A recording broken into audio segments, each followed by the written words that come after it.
Kembali kita berjumpa di dalam program Morning Call GPIB bersama dengan saya, Pendeta Olivia Susan Gracia Salu, yang saat ini dipercayakan untuk melayani di GPIB Jemaat Immanuel Pekanbaru, Gospelkes Maranatha dan Gospelkes Efrata Pasir Pangarayan. Sebelum kita memulai seluruh rangkaian kegiatan kita pada hari ini, mari kita bersatu di dalam doa. Bapa kami yang bertahta dalam kerajaan surga, kami bersyukur pagi hari ini Tuhan izinkan kami untuk kembali menghirup nafas kehidupan. Dan kami siap Tuhan untuk melangkahkan kaki kami dalam seluruh aktivitas kami hari ini. Namun sebelumnya Tuhan, kami kembali meminta tuntunan Tuhan melalui pembacaan dan renungan firman-Mu.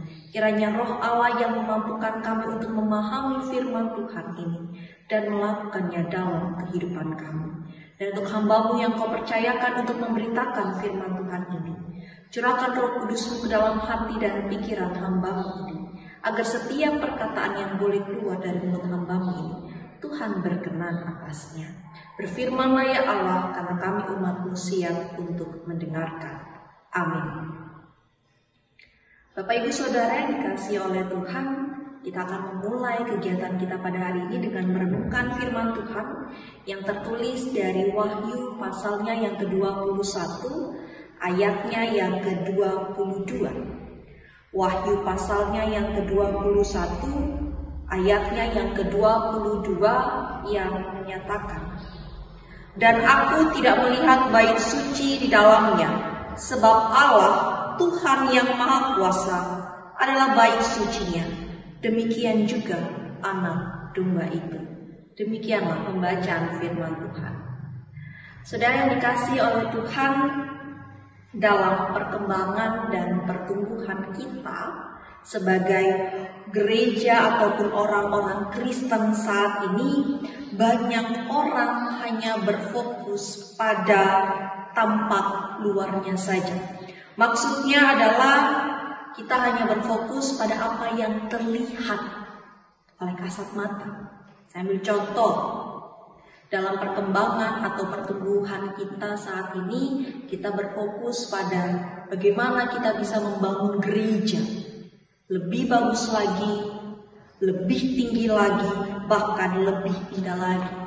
Kita berfokus pada gereja, kita berfokus pada luasnya gereja, bahkan apa yang ada di dalam gereja, segala fasilitasnya, dari AC dan lain sebagainya. Tapi kita mulai melupakan makna dari gereja itu sendiri, yaitu persekutuan di dalamnya. Dan dalam perenungan kita pada pagi hari ini, perikop kembali mau mengingatkan kita melalui penglihatan dari Yohanes ketika saat itu dia diperlihatkan bahwa akan ada langit dan bumi baru. Ketika memang sampai pada alasan kenapa ada langit dan bumi baru, karena dunia sudah semakin rusak. Sehingga Allah memberikan langit dan bumi baru agar semuanya bisa kembali indah lagi. Dan ketika Yohanes diperlihatkan akan adanya langit dan bumi baru, saat itu juga di ayatnya yang ke-22, Yohanes mengatakan bahwa dia tidak melihat adanya bait suci. Tapi justru Yohanes memahami bahwa bait suci itu adalah Allah itu sendiri. Bapak Ibu Saudara yang dikasihi oleh Tuhan, melalui perenungan kita pada pagi hari ini, kita kembali diingatkan bukan berlomba-lomba untuk membangun bait suci yang begitu megah. Tapi justru Yohanes mengingatkan, bait suci itu bukan perkara gedung, bukan perkara tempat.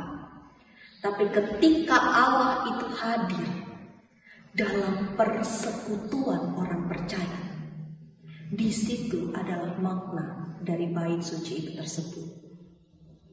Bukan kita berlomba-lomba dalam membangun sebuah gedung, Tapi kita kembali diingatkan bahwa mari berlomba memperkuat persekutuan dengan Allah. Dan persekutuan dengan Allah itu akan tampak dalam relasi kekeluargaan bersama dengan umat Tuhan. Contohnya adalah saling menopang, saling menolong, saling membantu, bahkan saling menegur di dalam kasih. Itu adalah makna kehadiran Allah di dalam persekutuan. Dan ketika saat ini kita boleh berada di bulan Pelkes GPIB. GPIB itu lahir dari persekutuan. GPIB lahir bukan ketika gedung gereja itu sudah ada, tapi GPIB lahir dari persekutuan-persekutuan orang-orang yang percaya terhadap Yesus Kristus. Bahkan kalau kita lihat pos-pos Pelkes yang tersebar, yang menjadi bagian dari pelayanan GPIB, itu juga bukan lahir ketika gereja atau gedung itu sudah ada, tapi justru persekutuan-persekutuan, pos-pos Pelkes itu terbangun ketika ada 2-3 orang berkumpul. Mereka mengingat kembali, mereka merindukan kehadiran Allah, dan di situ Allah hadir. Sehingga kalau kita lihat semakin bertumbuh dan berkembang pos-pos Pelkes yang ada di GPIB, ini semua bermula ketika yang mau diutamakan adalah kehadiran Allah. Bukan perkara gedung gerejanya sudah ada, tapi perkara Allah hadir dalam persekutuan tersebut. Untuk itu Bapak Ibu Saudara yang dikasihi oleh Tuhan, di bulan Pelkes ini, dan ketika saat ini kita mau kembali mengawali hari yang baru, kita mau kembali diingatkan bahwa keberadaan pos-pos Pelkes itu bisa ada bukan dari gedung, tapi dari iman percaya kita sebagai anak-anak Kristus. Untuk itu mari kembali kita mau diingatkan. Kita mau kembali belajar dari kehadiran pos-pos Pelkes yang terdahulu, bahkan yang sekarang, yang saat ini bisa bertumbuh dan semakin erat, bukan karena tampilan fisiknya, tapi justru karena Kristus yang hadir di dalamnya. Untuk itu, Bapak Ibu Saudara, mari mengawali hari yang baru. Kembali kita pererat persekutuan kita sebagai bagian dari tubuh Kristus. Bukan hanya ketika kita ada dalam gereja, tapi persekutuan itu juga dimulai dari kehidupan kita di keluarga, kehidupan kita di tengah-tengah persekutuan, bahkan kehidupan kita di tengah-tengah masyarakat. Mari terus beriman kepada Tuhan, karena itu inti dari iman percaya kita kepada Kristus. Bukan tunggu gedung gereja sudah bagus baru kita ada di dalamnya, tapi mari mulai. Gedung gereja belum ada, tapi kita sudah percaya kepada Yesus Kristus. Tuhan yang akan memampukan Bapak Ibu Saudara dan saya melakukan firman Tuhan ini. Amin. Kita akan tutup renungan kita pada saat ini dan kita akan memulai seluruh hari kita. Namun sebelumnya, mari kita berdoa. Allah Bapa yang Maha Baik, kami bersyukur pagi hari ini Tuhan kembali menuntun kami untuk memulai hari yang baru. Dan ketika tadi kami juga boleh mendengarkan firman Tuhan yang kembali mengingatkan kami bahwa dasar semua persekutuan itu adalah kehadiran dari Allah itu sendiri. Bukan perkara tempat gedung gereja, tapi perkara hati kami sudah yakinkah dengan Engkau sebagai Tuhan dan Juru Selamat kami. Maka mampukan kami Tuhan, agar ketika kami boleh melangkahkan kaki kami di hari yang baru, iman percaya kami tidak berubah, tapi semakin bertumbuh dan semakin percaya kepada Engkau. Bapa di dalam surga, pada kesempatan ini Tuhan, kami mau menyerahkan diri kami seutuhnya untuk Tuhan bentuk melalui setiap perenungan firman Tuhan. Dan ketika saat ini kami boleh terkoneksi satu dengan yang lain melalui channel YouTube Morning Call GPIB, kami kembali diingatkan Tuhan bahwa kami memiliki persekutuan yang luar biasa luas, dari kota sampai ke desa-desa, dari gereja-gereja induk sampai gereja-gereja di pos-pos Pelkes. Maka mampukan dan ingatkan kami Tuhan bahwa kami punya persekutuan yang luar biasa luas. Untuk itu, mampukan kami untuk juga boleh mengingat dan mengenal kehadiran persekutuan-persekutuan umat Tuhan, secara khusus gereja-gereja yang ada di pelosok-pelosok, pos-pos Pelkes GPIB yang boleh berjuang hingga saat ini. Kiranya Tuhan juga yang boleh menjamah dan menyertai kehidupan dari para pos-pos Pelkes GPIB, sehingga dalam pelayanannya nama Tuhanlah yang boleh selalu dimuliakan.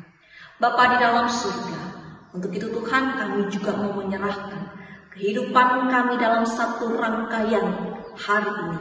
Kiranya Tuhan juga senantiasa boleh menuntun serta menyertai. Bahkan kami juga berdoa Tuhan dan teringat segala program-program GPIB, secara khusus dalam rangka bulan Pelkes pada saat ini. Tuhan kiranya senantiasa menyertai segala program-program yang telah dibuat dan akan segera dilaksanakan. Ini doa syukur dan harapan kami Tuhan. Di dalam nama Yesus Kristus, Tuhan dan Juru Selamat kami berdoa. Amin. Bapak Ibu Saudara, demikian perenungan kita pada saat ini. Selamat beraktivitas, tetap jaga kesehatan, Tuhan Yesus memberkati.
Kesehatan Gria Husada Surabaya membuka penerimaan mahasiswa baru tahun ajaran 2023 sampai 2024.